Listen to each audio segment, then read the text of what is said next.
Hi viewers, welcome back to another awesome video.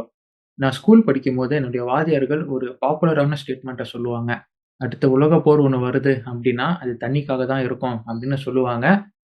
India, சீனா இந்த இரு நாடுக்கும் இடையே தண்ணிய மையப்படுத்தி புதிய பிரச்சனை ஒண்ணு உருவாகியிருக்கு. நம்ம பிரம்மபுத்திரா நதிக்கு மேல உலகின் மிகப்பெரிய நீர் தடுப்பணைய சீனா கட்டப் போறாங்க. அதற்கான அதிகாரப்பூர்வமான அறிவிப்பு இப்ப வெளியிடப்பட்டிருக்கு. சீனா இங்க இந்தியாவுக்கு எதிரா தண்ணி அப்படிங்கிறத ஆயுதமா பயன்படுத்த தொடங்கியிருக்கிறாங்க. இது ரொம்ப முக்கியமான விஷயம் நம்ம எல்லாருக்குமே. இந்தியாவின் லடாக் பகுதியை சேர்ந்த நிலப்பரப்ப சீனா அவங்களுடைய நிலப்பரப்பா இப்ப அறிவிச்சிருக்கிறாங்க. அதற்கான அறிவிப்பும் வெளியிடப்பட்டிருக்கு. இதற்கு வன்மையான கண்டிப்பு இந்திய அரசாங்கத்தால் தரப்பட்டிருக்கு. வெறும் கண்டிப்பு குடுத்தா போதுமா மை டியர் ஃபிரெண்ட்ஸ்? இது மாரி எல்லாம் சீனா பண்ணும்போது. இறங்கி செய்யணும் இல்லையா? உக்ரைன் எடுத்த முடிவு இப்ப உக்ரைனிய மக்களுக்கு மிகப்பெரிய பேக் ஃபயரா அமைஞ்சிருக்கு. உக்ரைனின் நட்பு நாடுகள் நம்ம ஏற்கனவே ஃபோர்காஸ்ட் பண்ண மாரி உக்ரைனுக்கு எதிரா திரும்ப ஆரம்பிச்சுட்டாங்க. அப்படியே டேபிள் அப்சைட் டவுனா திரும்ப ஆரம்பிச்சிருக்கு. இன்னைக்கான காணொளியில இந்த 3 செய்திகளையும் ரொம்ப முக்கியமான 3 செய்திகளையும் பார்த்து தெரிஞ்சுக்க போறோம். கடைசி காணொளியில ரெகுலர் ஃபாலோவர் ஒரு கருத்த பதிவு பண்ணியிருந்தாரு. இந்தியா கிட்ட ரிலையபிளான இன்ஜின் இருக்கா? 6th ஜென், 5.5 ஜென் அப்படின்னு சொல்றீங்களே, இந்தியா கிட்ட அதற்கான இன்ஜின் இருக்கா? அப்படின்னு கேட்கிறீங்க. So for your information. So AMCA அப்படிங்கிறதுக்கான இன்ஜினை நம்ம ஆல்ரெடியே செட் பண்ணியாச்சு. சாஃப்ரான் மற்றும் இந்தியாவின் டிஆர்டிஓ இல்ல ஜிடிஆர்இ. ஸோ சாஃப்ரான் நிறுவனமும் இந்தியாவுடன் ஏதோ ஒரு நிறுவனமும் இணைந்து 110லிருந்து 130 வெட் ட்ரஸ்ட் தரக்கூடிய இன்ஜினுக்கான டிஓடியை சாஃப்ரான் நிறுவனம் நமக்கு தரப்போகுது. அதன் மூலமா நமக்கான இன்ஜினை நாமளே உற்பத்தி பண்ண போறோம். டெக்னாலஜி என்னமோ அவங்களது தான். ஆனா கத்துக்கிட்டு உற்பத்தி பண்ண போறது நாம. அதுல இருந்து நம்ம ஹையரா போலாம். ஸோ ஏஎம்சிஏவின் 5.5 ஜென்னுக்கான இன்ஜினா சாஃப்ரானின் தொழில்நுட்பத்துல வரக்கூடிய இன்ஜின் நமக்கு இருக்க போகுது. ஸோ அத பத்தின கவலை வேண்டாம். Next question. நீங்க 6ஆம் தலைமுறை போர் விமானத்திற்கு இன்ஜின் கேட்டிருந்தீங்கன்னா, இப்போ வரைக்கும் அதற்கான பதில் எதுவுமே இல்ல. ஏன்னா 2040ல தான் இதற்கான இனிஷியேட்டிவ் எல்லாம் எடுக்கப்படும் அப்படின்னு சொல்லும் பட்சத்துல, இன்னும் நமக்கு 10 வருஷம் இருக்கு. ரஃப்லி யார் கையிலயும் எதுவும் இல்ல இல்லைங்களா? இன்னைக்கான காணொளி சீனா இந்தியா கிட்டயே இருக்கும் பிரச்சனை என்ன? நீரை எப்படி இந்தியாவுக்கு எதிரா சீனா ஆயுதமா பயன்படுத்த போறாங்க? உக்ரைன் மக்களுக்கு ஏற்பட போகும் நிலைமை என்ன அப்படிங்கிறத முழு தொகுப்பில் இன்னைக்கு பார்க்க போறோம். நீங்கள் பார்த்துக் கொண்டிருப்பது ஆயுதம் அறிவோம் அண்ட் ஆயுதம் அறிவோம் நேயர்களுக்கு அன்பு வணக்கங்கள். இப்போ வாங்க விரிவான காணொளியை முழுசா பார்க்க ஆரம்பிக்கலாம்.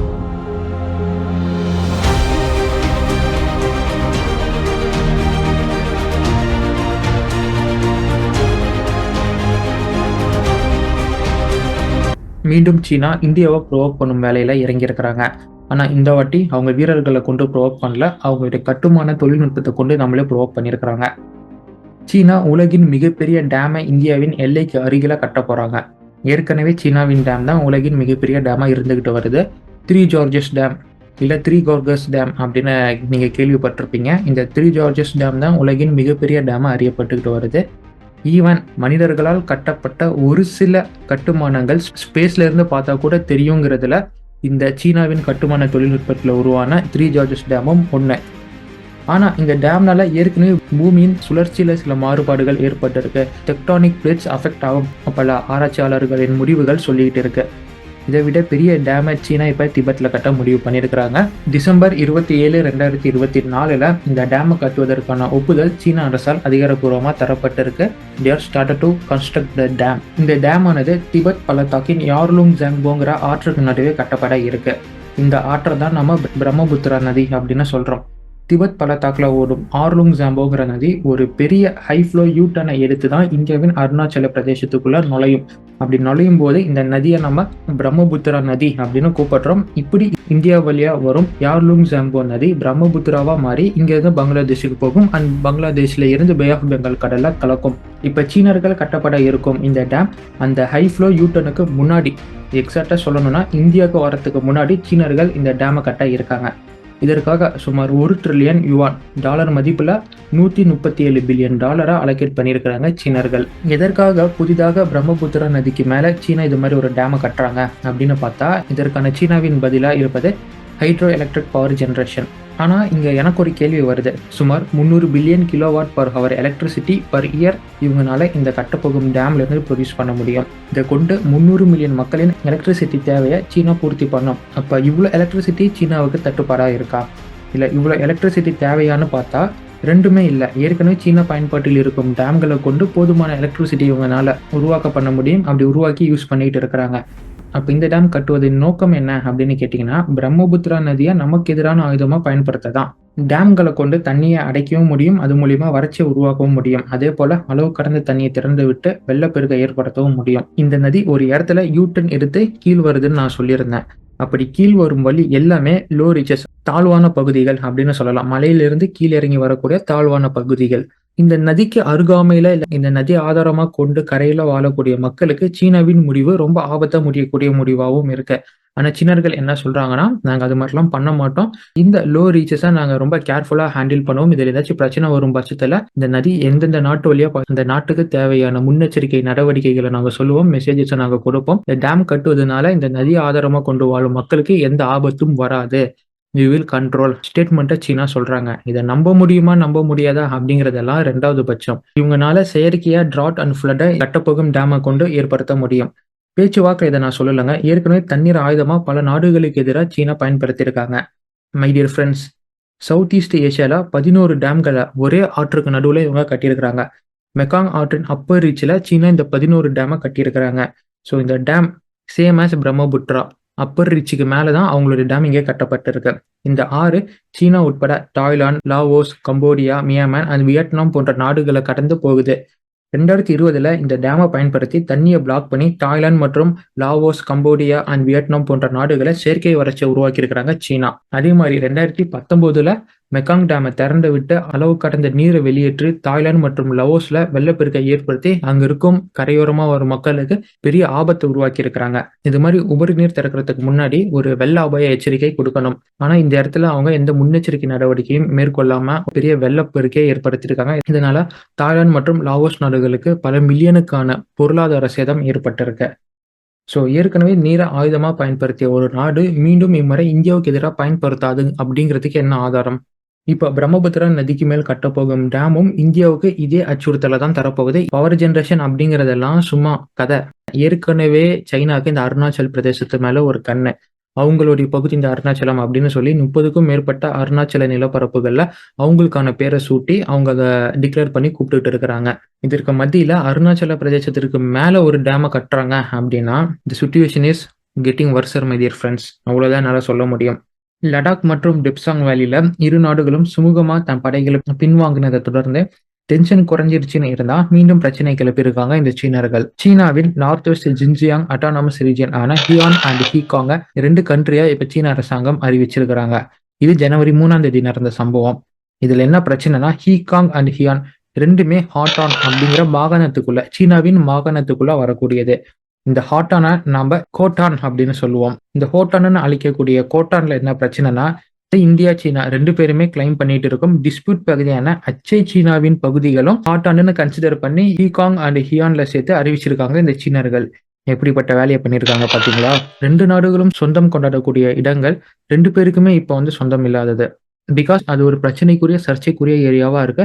அதுல எந்த முடிவும் எட்டப்படல. அது வரைக்கும் முடிவு எட்டப்படாத வரைக்கும் இது யாருமே கிளைம் பண்ண முடியாது. ஆனா சீனர்கள் அதை கிளைம் பண்ணி, அதாவது மொத்த பகுதியும் அவங்க கிளைம் பண்ணல, ஒரு சில பகுதிகளை கிளைம் பண்ணி ஹீகாங் அண்ட் ஹியான்னு அதிகாரமா அறிவிக்கும் போது இதையும் சேர்த்து சொல்லிட்டாங்க. இப்ப இதுதான் பிரச்சனை.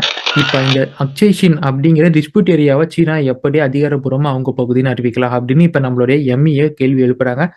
தன்னுடைய வன்மையான கண்டனத்தை அங்க தெரிவிச்சிருக்கிறாங்க. இது மாதிரி பண்ணக்கூடாது, சீனா பண்ணது மிகப்பெரிய தவறு, சீனா இல்லீகல் ஆக்டிவிட்டிஸ் பண்றாங்க அப்படின்னு இப்ப நம்ம எம்ஏ சார்பா சொல்லப்பட்டிருக்கு. சீனாவின் இந்த செயல் மீண்டும் ஒரு முறை எப்பயுமே நம்ம சீனாவை நம்பக்கூடாது அப்படிங்கிறதுக்கான சிறந்த உதாரணமா என்னால் பார்க்கப்படுது. ஏன்னா நான் அப்ப சொல்லியிருக்கும் போதே சொல்லியிருந்தேன், ஏதோ ஒரு அட்வான்டேஜ் அடையறதுக்காக, ஆதாயம் பார்க்கறதுக்காக தான் இது மாதிரி பின்வாங்குறேன் அப்படின்னு நம்ம கூட வந்திருந்தாங்க அப்படின்னு சொல்லியிருந்தேன். அதே மாதிரி ஒரு சம்பவத்தை செஞ்சாங்க. என்னன்னா நம்ம பல ஆப்ஸ் அண்ட் பல இம்போர்ட் சீனால இருந்து இம்போர்ட் செய்யக்கூடிய ப்ராடக்ட்டை பேன் பண்ணி வச்சிருந்தோம் இல்லையா? அதுல ஒரு சில ப்ராடக்ட்களை மீண்டும் அதை ரீகன்சிடர் பண்ணுங்க, இந்தியாவுக்குள்ள ரோல் அவுட் பண்ணுங்க அப்படின்னு இந்தியா கிட்ட ஒரு கோரிக்கை வச்சிருந்தாங்க. அதை வச்ச சில நாட்கள்ல இது மாதிரி ஒரு பிரச்சனையை மீண்டும் கிளப்பியிருக்கிறாங்க. நான் ஏன் இவங்களை நம்பக்கூடாது அப்படின்னு சொல்லியிருந்தேன்னா, உங்களுக்கே தெரியும் டிசம்பர் 18ல தான் நம்ம அஜித் தோவல் அவர்களும் வாங்கியும் சந்திச்சு பேசி மியூச்சுவல் அக்ரிமெண்ட்டை போட்டுக்கிட்டாங்க. அதன்படி 2020க்கு முன் இரு நாடுகளும் தன்னுடைய எல்லையில எப்படி ரோந்து பணிகளை மேற்கொண்டாங்களோ அந்த ரோந்து பணிகளை மேற்கொள்ளணும் அப்படின்னு பேசிக்கிட்டாங்க. அதன்படி செஞ்சுக்கிட்டு இருக்காங்க. இப்போ வரைக்கும் அப்படிதான் பண்ணிட்டு இருக்காங்க. அதுல ஒன்றும் பிரச்சனை இல்லை. இப்ப என்ன பிரச்சனைனா அந்த டிஸ்பியூட் ஏரியாவை கிளைம் பண்ணதான் பிரச்சனையா போயிருச்சு. இந்த பக்கம் பார்த்தா அருணாச்சல் பிரதேசுக்கு மேல மிகப்பெரிய டேமை கட்டுறாங்க. தலையை தூக்கி மேல பார்த்தா டிஸ்பியூட் ஏரியாவை தன்னோட ஏரியாவை அவங்க கிளைம் பண்ணிக்கிறாங்க. அடுத்து நம்ம பார்க்க வேண்டியது உக்ரைன் தான். உக்ரைன், ரஷ்யா அடுத்து நாம உக்ரைனுக்கு போலாம். Russia, Ukraine gas transit renewal பண்றதுக்கான முடிவ உக்ரைன் நிராகரிச்சபோது, இதற்கான பேக் ஃபயர் கண்டிப்பா உக்ரைன் சந்திக்கும் அப்படின்னு நம்ம சொல்லி ஒரு பதிவ போட்டிருந்தோம். எக்ஸாக்ட்டா இப்ப அதற்கான வேலைகள் தான் ஆரம்பிச்சிருக்கு. உக்ரைனின் முடிவால் எங்களுக்கான கேஸ வேறு வழி இல்லாம யுஎஸ் கிட்ட இருந்து அதிக தொகைக்கு நாங்க கொள்முதல் பண்ணி எங்க நாட்டுக்கு விநியோகிக்கிறோம். ஆனா எங்க மக்கள் பாதிக்கப்படாம இருக்கிறதுக்காக எஃபெக்டிவான கேஸ் பிரைஸ எங்க மக்கள் மேல நாங்க விதிக்கல. அது நாங்களே சுமந்துகிட்டு இருக்கிறோம். இதனால எங்க எக்கானமி பெரிய அளவுக்கு பாதிப்புக்கு உள்ளாகியிருக்கு. உக்ரைனின் இந்த முடிவு யுஎஸ்க்கு ப்ராஃபிட் தரும் விதமாவே இருக்கு. அவங்களுடைய அண்டை நாடுகளையும், அவங்களுடைய நட்பு நாடுகளையும் யோசிக்காம செயல்பட்டு முடிவு எடுத்துட்டு இருக்கிறாரு அப்படின்னு ஸ்லோவோக்கியாவின் பிரைம் மினிஸ்டர் ராபர்ட் ஃபிகோ ஜெலன்ஸ்கிய வசைபாடி இருக்கிறாரு. ஆஸ் வெல் அஸ் உக்ரைனின் இந்த முடிவு அவங்களுக்கே பேக் ஃபயர் ஆக போகுது. Za Smer, Slovenskú sociálnu demokraciu oznamujem, že sme pripravení rokovať a dohodnúť sa v koalícii na zastavení dodávok elektrickej energie a výraznom znížení podpor pre občanov Ukrajiny, ktorí sa nachádzajú na území. எப்படின்னா ஸ்லோவோக்கியாவின் ruling party ஸ்லோவோக்கியால இருந்து உக்ரைனுக்கு அனுப்பப்படும் எலக்ட்ரிசிட்டியை கம்ப்ளீட்டா stop பண்ண போறதா முடிவு பண்ணிருக்காங்க.